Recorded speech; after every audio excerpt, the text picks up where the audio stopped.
صباح الخير واهلا بيكم من امريكا مع ايمن. تنويه سريع لحبايبنا اللي بيتابعونا من بره امريكا وبيحاولوا يتواصلوا معانا علشان خاطر مواضيع الهجره او السفر او عقود العمل. وفي ناس يعني بشكركم جدا على ثقتكم الغاليه، بشكركم جدا على محبتكم الكبيره، وبشكركم جدا على ان حضراتكم يعني بتثقوا في شخصي الغلبان. عايز بس اوضح حاجه انا وضحتها كتير جدا جدا، سواء كان في كومنتات او كانت في بعض الحلقات اللي بعملها. انا يا جماعه مش محامي هجره، وحتى محامين الهجره ما يقدروش يسفروكم. مفيش حد يقدر يسفرك، واللي يقول لك انه يجيب لك تاشيره او اللي يقول لك انه يجيب لك عقد عمل ده كلام مش حقيقي. والكلام ده يا جماعه مش موجود في امريكا. امريكا دوله هجره لكن امريكا تختلف كليا في نظام العمل فيها، مش زي دول الخليج العربي، يعني مش زي الكويت، مش زي السعوديه، مش زي الامارات.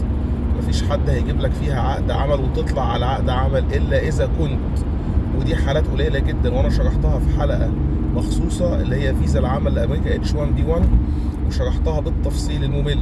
دي بتبقى عايزه ندره في العماله، يعني لازم حضرتك تكون مثلا جراح في حاجه متخصصه، واحد في الاي تي في حاجه هامه، مهندس عامل دراسات في حاجات زي كده.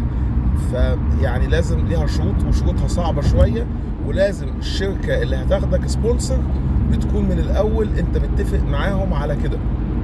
فده بخصوص فيزا العمل.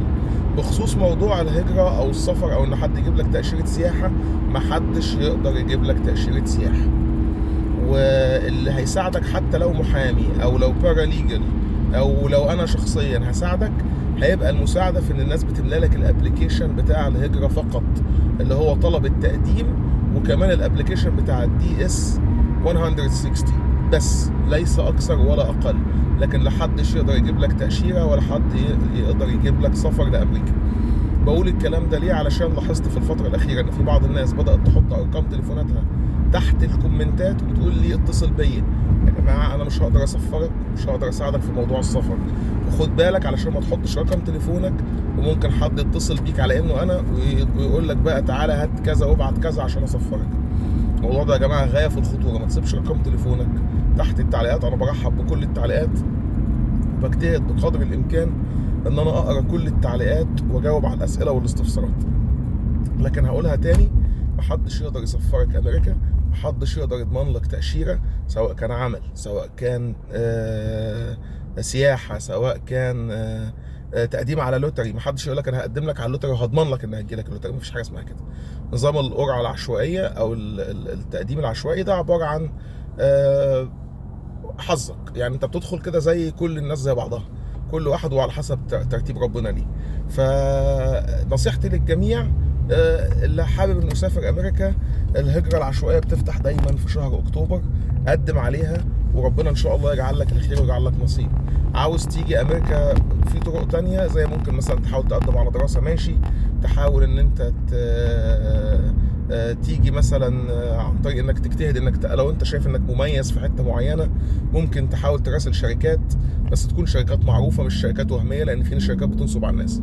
ممكن تحاول تراسل شركات معروفه لو انت شايف انك متخصص في مجال معين، لو انت دكتور، لو انت محاسب، لو انت محامي، لو انت في مجال شايف ان انت مجالك ده مطلوب هنا، ابتدي راسل شركات، وربما يكون ليك حظ من ضمن الناس اللي بيجي لها شركات تعمل لها سبونسر وتجيبها.